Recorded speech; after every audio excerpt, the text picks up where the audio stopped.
Good evening. I'm Paul Vishoff. And I'm James Beatty.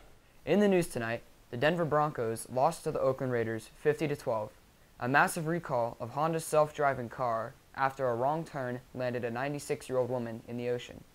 And the craze over the new iPhone 14 with the 3D camera feature. But first, a word from one of our sponsors.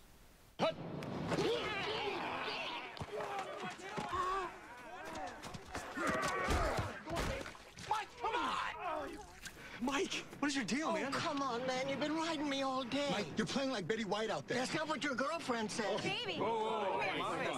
Eat Snickers. Better? Better. Hey! I'm up back! That hurt. You're not you when you're hungry. Snickers. Welcome back. Our top story tonight is about a young group of friends that survived the Monument Triple disaster. Our field correspondent, Isabella Snappleton, has the story. It was at this very store where 14 students from local elementary, middle, and high schools managed to survive for 12 days while toxic chemical compounds filled the air outside. Dr. Vlad Kinistov will explain the effects of the toxic chemical compounds in the outside air. Not everyone reacts the same when exposed to this specific chemical compound. It varies depending on blood type.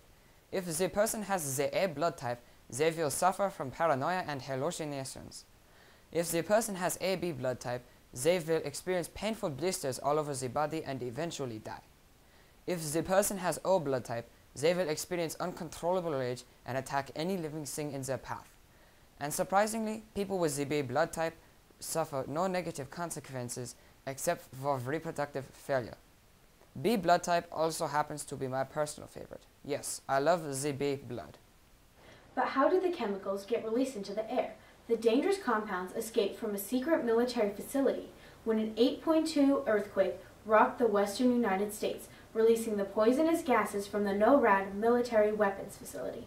A group of children had been traveling by bus to school at the time of the disaster, but extreme weather conditions caused the bus they were traveling in to lose control and crash.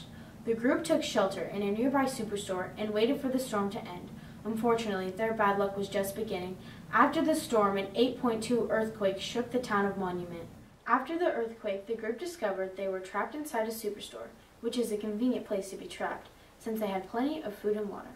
But the earthquake had released something far worse. High school student Dean Greeter tells us what he experienced. After the earthquake, we got extremely sick from the toxic chemicals in the air. I was on the roof with my brother Alex, and I was overcome with rage and attacked him. The other members of my group pulled me off of him, tied me up, and took me inside to the clean air. Someone in the group tuned into a news station, so they realized what was happening and went and sealed all the cracks and shut off the AC unit. The kids were able to survive off the resources in the store for 2 weeks. Then they found gas masks, did their best to repair the tires on the bus, and headed for the nearest evacuation center. And now we go to Jets and Longshorts with sports.